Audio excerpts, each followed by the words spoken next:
I witness news కి స్వాగతం. Bulletin ముందుగా హెడ్లైన్స్ చూద్దాం. ఎమ్మెల్యేల కోటాలో ఎమ్మెల్సీ అభ్యర్థిగా నేడు నాగబాబు నామినేషన్ దాఖలుకు అవసరమైన పత్రాలను సిద్ధం చేసిన జనసేన. వివేక హత్య కేసులో కీలక సాక్షి వాచ్మెన్ రంగన్న మృతిపై అనుమానం. సాక్షులు ఒక్కొక్కరిగా మృతి చెందడం వాచ్మెన్ రంగన్న భార్య ఫిర్యాదు. లిటరసీలో కర్నూలు వెనుకబడి ఉందన్న విద్యాశాఖ మంత్రి. రాబోయే డిఎస్సిలో కర్నూలుకు ఎక్కువ మంది ఉపాధ్యాయులు నియామకం. లోకేష్ వెల్లడి. ఏపీలో ఎమ్మెల్యేల కోటాలో నిర్వహించే ఎమ్మెల్సీ ఎన్నికలకు కూటమి పార్టీలో భాగంగా జనసేన అభ్యర్థిగా నాగబాబు శుక్రవారం నామినేషన్ దాఖలు చేయనున్నారు. పార్టీ అధ్యక్షులు డిప్యూటీ సీఎం పవన్ కళ్యాణ్ ఆదేశాలకు అనుగుణంగా నామినేషన్ దాఖలు అవసరమైన పత్రాలను జనసేన కార్యాలయం సిద్ధం చేసింది. నాగబాబు అభ్యర్థిత్వాన్ని ప్రతిపాదిస్తూ ఆ పార్టీకి చెందినటువంటి 10 మంది ఎమ్మెల్యేలు సంతకాలు చేశారు.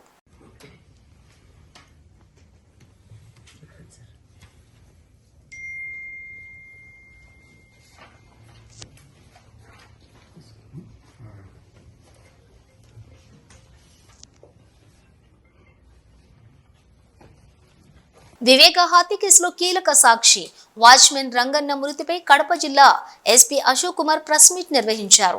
వివేకానంద రెడ్డి హత్య కేసులో కీలక ప్రత్యక్ష సాక్షి రంగన్న మృతిపై అనుమానాలున్నాయని తెలిపారు. వివేక కేసులో కీలక సాక్షులంతా అనుమానాస్పద రీతిలో మృతి చెందుతున్నారని, సాక్షులంతా వరుసగా మృతి చెందడంపై అనుమానాలున్నాయని చెప్పారు. Katikareddy Srinivasareddy, Kalluru Gangadhara Reddy, driver Narayana, doctor YS Abhishek Reddy, ఇప్పుడు రంగన్న, ఇలా ఒకరి తర్వాత ఒకరు మృతి చెందటం రంగన్న భార్య సుశీలమ్మ ఫిర్యాదు ఆధారంగా కేసు నమోదు చేసినట్లుగా వివరించారు. వివేక హత్య కేసులో ఉన్న ముద్దాయిలు ప్రమేయం ఏమన్నా ఉందా అన్న కోణంలో దర్యాప్తు జరుపుతామని తెలిపారు. అందరికీ నమస్కారం. ఈరోజు వివేకానందరెడ్డి గారి మర్డర్ కేసులో ప్రధానమైనటువంటి సాక్షి అయినటువంటి రంగన్న బాకరాపురం పులివెందులకు సంబంధించినటువంటి వ్యక్తి నిన్న సాయంత్రం 6:43 గంటలకి పులివెందులలో అనారోగ్యానికి గురి కావడం జరిగింది. అక్కడి గవర్నమెంట్ హాస్పిటల్ పులివెందుల్లో ట్రీట్మెంట్ ఇప్పించడం జరిగింది. అక్కడ సరైనటువంటి ట్రీట్మెంట్ సరిపోకపోవడం వల్ల రిమ్స్ కడపకి తరలించడం జరిగింది. కడపలో ట్రీట్మెంట్ పొందుతూ 6:43 మరణించడం జరిగింది. ఈ యొక్క మరణానికి సంబంధించి రంగన్న భార్య ఇచ్చినటువంటి కంప్లైంట్ మేరకు ఒక అనుమానాస్పద మృతి కింద కేసుని నమోదు చేయడం జరిగింది. దాంట్లో భాగంగా ఇన్వెస్టిగేషన్ని కంటిన్యూ చేయడం జరిగింది. మనము ఈ సీక్వెన్స్ ప్యాటర్న్ని ఆఫ్ డెత్స్ని చూసినట్లయితే వివేకానందరెడ్డి గారి హత్య కేసులో ప్రధానమైనటువంటి సాక్షులు ఇప్పటివరకు 4 చనిపోవడం జరిగింది. రంగన్న 4వ వ్యక్తిగా మనకు అర్థమవుతుంది. ఇది హైలీ సస్పీషియస్ డెత్గా మనము దర్యాప్తుని కొనసాగించడం జరుగుతుంది. ఎందుకంటే ఇంతకు ముందు కూడా ఈ కేసులో ప్రధానమైనటువంటి సాక్షులు 3 వరకు చనిపోయారు. అదేవిధంగా గతంలో కూడా ఇలాగా సాక్షులు చనిపోయినప్పుడు ఆ బ్లేమ్ని పోలీసుల మీద, సిబిఐ వాళ్ళ మీద వేసి కేసును పక్కదారి పట్టించే ప్రయత్నాలు చేస్తున్నట్లుగా దర్యాప్తును చేయడం జరుగుతుంది. అదేవిధంగా ఈ మరణాల వెనుక ఒక సీక్వెన్స్ ఉన్నట్లుగా అనుమానిస్తూ ఆ యాంగిల్లో కూడా దర్యాప్తుని చేయడం జరుగుతుంది. పర్టికులర్గా ఈ యొక్క మరణాన్ని అన్ని కోణాల్లో దర్యాప్తు చేయడం జరుగుతుంది, ఇంక్లూడింగ్ సైంటిఫిక్ యాంగిల్లో కూడా ఏమైనా ఉన్నాయా అనేసి వెరిఫై చేయడం జరుగుతుంది. సైంటిఫిక్గాను అదేవిధంగా అనేక రకాల కోణాల్లో ఈ కేసు దర్యాప్తు చేయడం జరుగుతుంది. గ్రాస్ ఎన్రోల్మెంట్ రేషియో లిటరసీలో కర్నూలు వెనుకబడి ఉందన్న వాస్తవం అన్నారు విద్యాశాఖ మంత్రి నారా లోకేష్. అందుకు రాబోయే డిఎస్సిలో కర్నూలుకు ఎక్కువ మంది ఉపాధ్యాయులు నియామకం జరుగుతుందన్నారు. కేసీ నుంచి పీజీ వరకు ఒక కంట్రోల్ రూమ్ పెట్టి విద్యార్థులను ట్రాక్ చేస్తామని, ఇందుకు అవసరమైనటువంటి ఐటీ ఇన్ఫ్రాస్ట్రక్చర్ను కూడా తయారు చేస్తున్నామని తెలియజేశారు. ఒక్కరు కూడా డ్రాప్ అవుట్ కాకూడదనే మా ప్రభుత్వం యొక్క లక్ష్యమని తెలిపారు నారా లోకేష్.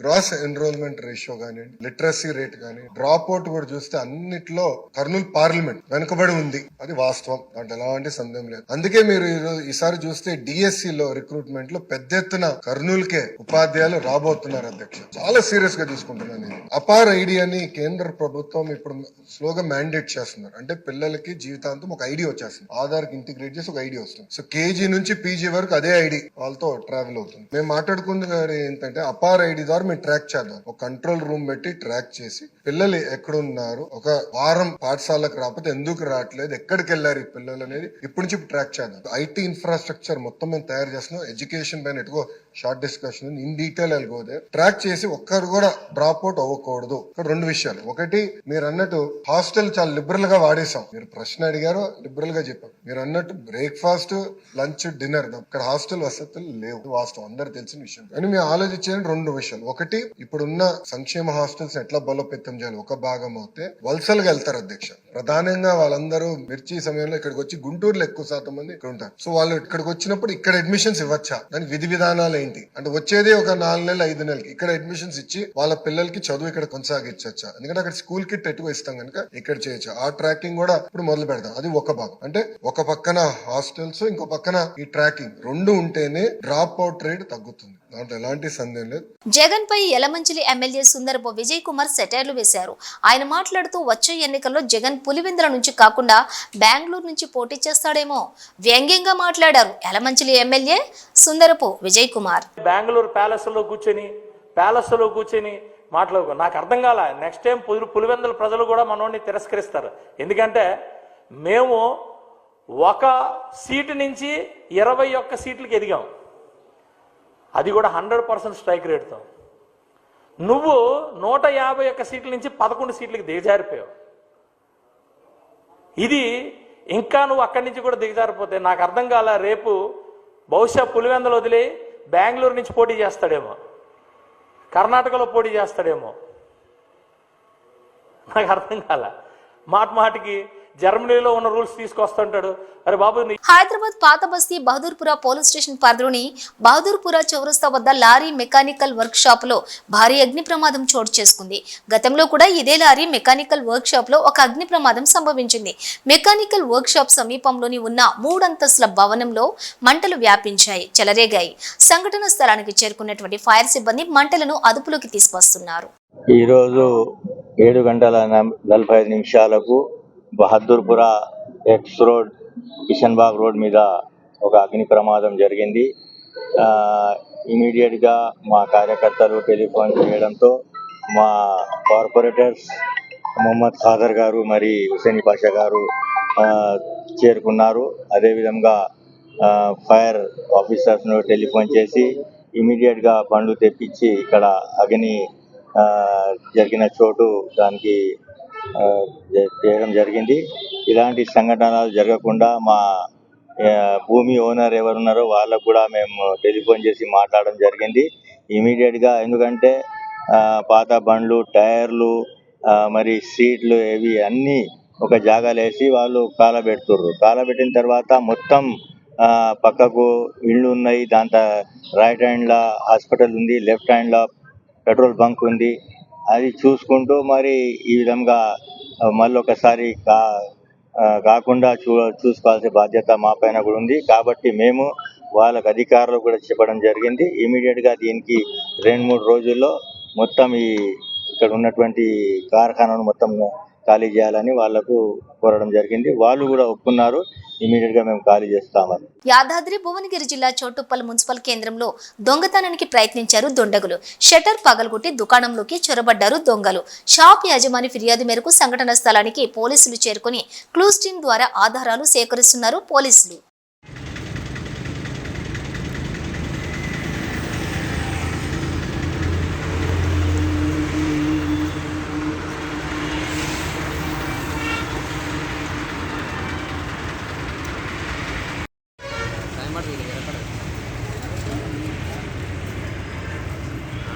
మరి ఏమైనా ఇప్పుడు వచ్చిన శివరాత్రి కనబడ్డా నాకు కనబడ్డాను. మీరు బిజీ ఉన్నారు సార్? అయ్యేదేవో శాస్త్రం అంటారు సార్.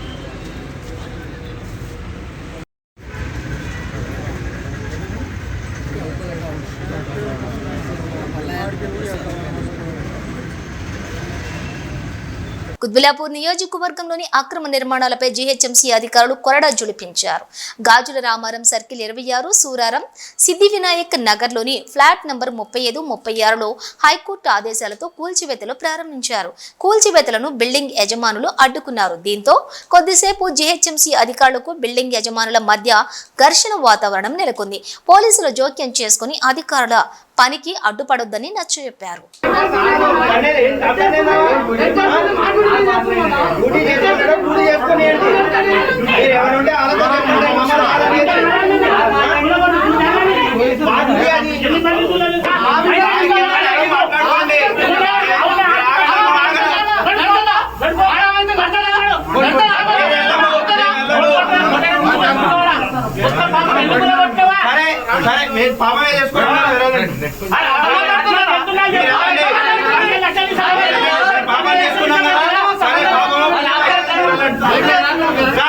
తీసుకెళ్ళండి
ఎందుకంటే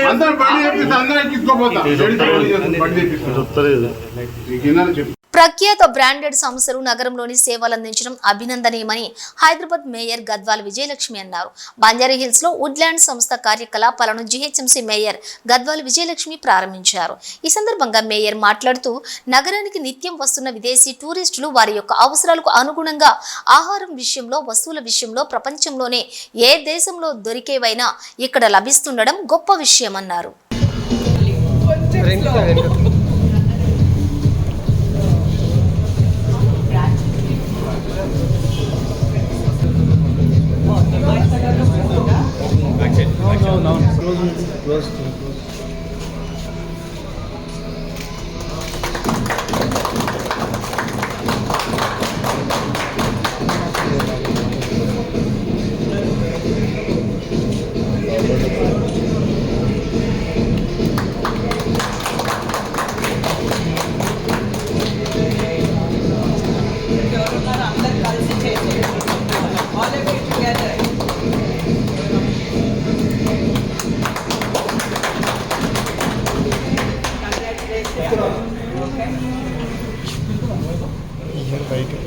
ఓకే, సో నా పేరు లీలా ప్రసాద్. మొత్తం చెప్పాలా, కంటిన్యూ చెప్పాలా? కంటిన్యూ తెచ్చుకోండి. నా పేరు Leela Prasad Valasala, working as AGM for south in Woodland. So ఈరోజు మా 26th branch Banjara Hills road number 2లో ఓపెన్ చేస్తున్నందుకు చాలా ఆనందంగా ఉంది. ఈ స్టోర్ని మన మేయర్ గారు గద్వాల్ విజయలక్ష్మి గారు ఓపెన్ చేశారు. ఇవాళ మేడం చేతితో ఓపెన్ చేసినందుకు చాలా చాలా ఆనందంగా ఉంది. సో ఈ టోటల్ ఎంటైర్ రోడ్ నెంబర్ 2లో అన్ని ఇంటర్నేషనల్ బ్రాండ్స్ వచ్చినాయి. దాంతోపాటు as a Woodland standard what we maintain, same Woodland brand కూడా ఏమాత్రం మిగతా బ్రాండ్కి తగ్గకుండా కంటిన్యూస్గా క్వాలిటీ కానీ, డ్యూరబిలిటీ కానీ, ప్లస్ కస్టమర్ ఓరియంటెడ్ వ్యూలో మేము కంటిన్యూస్గా రేంజ్ మెయింటైన్ చేస్తూ ఉన్నాం. సో ఇంటర్నేషనల్ స్టాండర్డ్స్ మెయింటైన్ చేస్తూ సేమ్ అదే ఇంటర్నేషనల్ బ్రాండ్ పక్కన మా స్టోర్ ఓపెన్ చేసి సేల్ చేస్తున్నందుకు వీఆర్ వెరీ హ్యాపీ. సేమ్ మిగతా బ్రాంచ్లన్నింటినీ మమ్మల్ని ఏ విధంగా మీరు అందరూ ఆదరించారో సేమ్ ఈ బ్రాంచ్ని కూడా మీరు అందరూ ఆదరిస్తారు. మీ అందరికీ సేవలు చేయడానికి మేము ఎప్పుడు సదా రెడీగా ఉంటాం. Madam entire the family store, we have women's footwear apparel and men's footwear apparels and total entire accessories range. Okay, offers So inaugural offers we have up to 50% what we presently what sale US is going on. Any upcoming branches you are coming? Yeah, madam. Actually, expansion చాలా fast ఫేజ్లో నడుస్తుంది వుడ్లాండ్ది. Next within 4 or 5 డేస్లో దిల్షనర్లో flagship store open చేస్తున్నాం. తర్వాత already Himayat నగర్లో ఎస్టర్డేనే మేము కొత్త స్టోర్ ఒకటి ఓపెన్ చేస్తున్నాం. హిమాయత్ నగర్లో we have 2 stores. Keesara Dammaiguda municipality Keesara ప్రభుత్వం పాఠశాలలో పిఏటి ఆనంద్ అరాచకం బయటపడింది. ఒంట్లో బాగోలేదన్న వినకుండా 8 మంది విద్యార్థినులను చితకబాదాడు.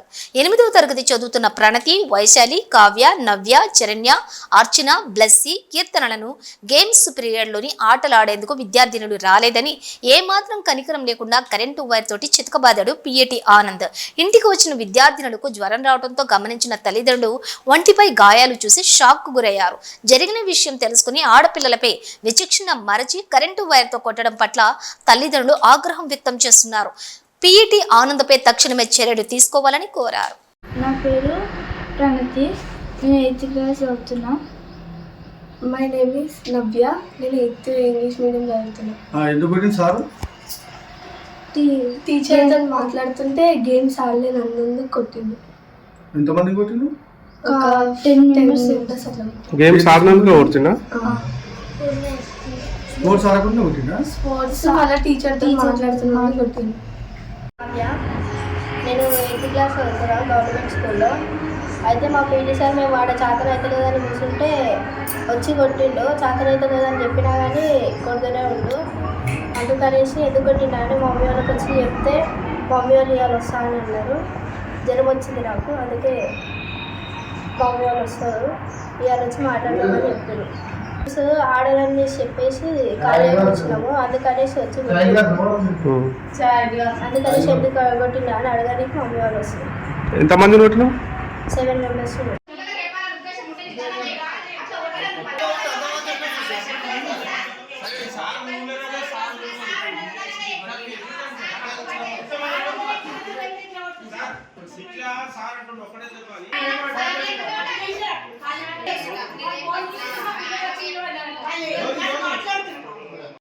అందరం చేతి పట్టుకుని ఒక్కొక్క దగ్గర కొట్టుకొని వచ్చాను సార్. ఎవరైతే చేతి కొట్టని కొట్టాను, చేయబట్టినాను, చేతి కొట్టాను.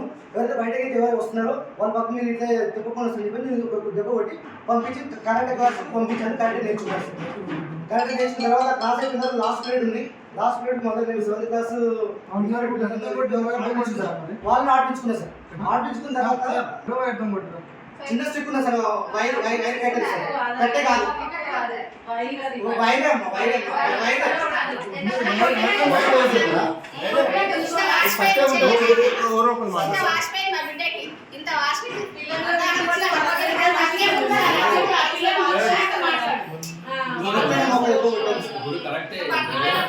చేసినాం.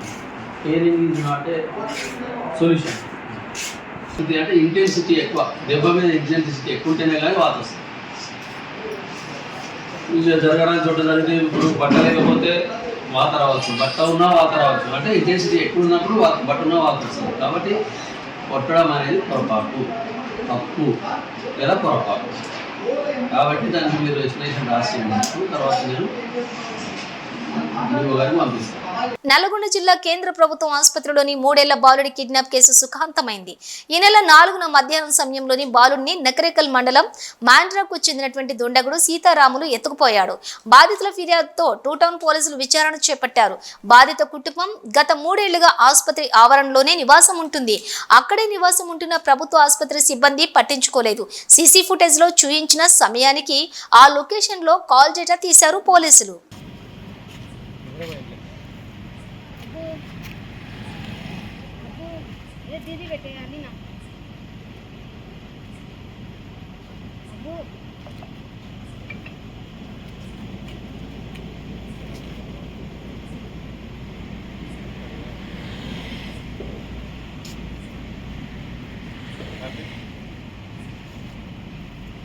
ఎస్ఎల్బీసీ టన్నెల్లో కార్మికులు అన్వేషణకు టన్నెల్లోకి బయలుదేరిన క్యాడెట్ డాగ్స్ బృందం ఎన్డీఆర్ఎఫ్ బృందాలతో పాటుగా తవ్వేందుకు అవసరమైనటువంటి అన్ని సామగ్రితోటి 110 మందిని తీసుకుని టన్నెల్లోకి వెళ్లిన లోకోమోటర్ పర్యవేక్షణకు Dogra regiment army commandant NDRF Belgium Malinois బ్రిడ్జికు చెందినటువంటి క్యాడవర్ సునకాలు 15 ఫీట్ల లోపల ఉన్నటువంటి గుర్తించగలవని వీటి యొక్క ప్రత్యేకత పరిస్థితులను ఎప్పటికప్పుడు పర్యవేక్షిస్తున్నటువంటి నాగర్ కర్నూలు జిల్లా కలెక్టర్ సంతోష్.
స్టార్ట్ చేసాను.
శ్రీకాకుళం ఉమ్మడి శ్రీకాకుళం జిల్లా రాజంపట్టణంలోని లీగల్ మెట్రాలజీ అధికారులు ఫ్రూట్స్ అమ్మకాల దుకాణాలపై తనిఖీలు నిర్వహించారు.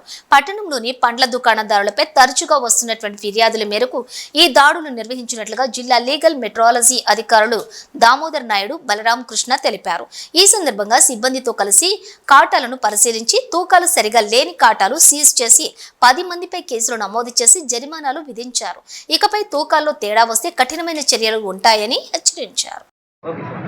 ఈరోజు రాజాం పట్టణంలో తరచుగా వస్తున్న పండ్ల వర్తకులపై ఫిర్యాదుల మేరకు మా joint controller legal metrology Visakhapatnam వారు, అలాగే deputy controller legal metrology Vizianagaram వారి ఆదేశాల మేరకు విజయనగరం ఇన్స్పెక్టర్ అయినటువంటి నేను, అలాగే బొబ్బుల ఇన్స్పెక్టర్ అయినటువంటి బలరాం కృష్ణ గారు కూడా సంయుక్తంగా దాడులు నిర్వహించి పండ్ల వర్తకులపై ఇప్పటి వరకు 10 కేసులు నమోదు చేయడం జరిగింది. అదేవిధంగా ఈ దాడులు ఇంకా కొనసాగుతాయని తెలియజేస్తున్నాము. ఇప్పటి వరకు 10 మంది వర్తకులపై కేసులు నమోదు చేసి వారు వినియోగించేటువంటి తూనిక యంత్రాలన్నీ కూడా ఇప్పటివరకు సీజ్ చేయడం జరిగింది. అదేవిధంగా వ్యాపారస్తులందరినీ కూడా హెచ్చరించేది ఏంటంటే, ఇకపైన తూకంలో కానీ ఎటువంటి మరలా గమనించిన ఎటువంటి ఫిర్యాదులు మరలా మాకు అందినా సరే వారిపైన క్రిమినల్ కేసులు కూడా నమోదు చేసి వారిపై ఖచ్చితంగా కోర్టులో హాజరుపరిచి జైలు శిక్షలు అనేవి కూడా వేసే ఏర్పాటు చేస్తామని చెప్పి ఈ రకంగా హెచ్చరించడం జరుగుతుంది. అదేవిధంగా పండ్ల వ్యాపారస్తులే కాదు, ఇక ఏ మార్కెట్లో వినియోగించే ప్రతి ఒక్క వ్యాపారంలో కూడా తూకంలో కానీ కొలతలో కానీ ఎటువంటి తేడాలు చేయకూడదని, అదేవిధంగా ముద్రించిన ఎంఆర్పి ధర కంటే అధికంగా ఏ ఒక్క వ్యాపారి కూడా వినియోగించరాదని ఈ రకంగా వ్యాపారస్తులందరినీ కూడా సూచించడం జరుగుతుంది. ఈ దాడులు కూడా ఇకపై కూడా కొనసాగుతాయని పండ్ల వర్తకులందరికీ కూడా హెచ్చరించడం జరుగుతుంది. బులెటిన్ ముగించే ముందు హెడ్లైన్స్ మరోసారి. ఎమ్మెల్యేల కోటాలో ఎమ్మెల్సీ అభ్యర్థిగా నేడు నాగబాబు నామినేషన్ దాఖలుకు అవసరమైన పత్రాలను సిద్ధం చేసిన జనసేన. వివేక హత్య కేసులో కీలక సాక్షి వాచ్మెన్ రంగన్న మృతిపై అనుమానం. సాక్షులు ఒక్కొక్కరిగా మృతి చెందడం వాచ్మెన్ రంగన్న భార్య ఫిర్యాదు. లిటరసీలో కర్నూలు వెనుకబడి ఉందన్న విద్యాశాఖ మంత్రి. రాబోయే డిఎస్సిలో కర్నూలుకు ఎక్కువ మంది ఉపాధ్యాయులు నియామకం. లోకేష్ వెల్లడి. ఇవి బులెటిన్ డీటెయిల్స్. చూస్తూనే ఉండండి న్యూస్.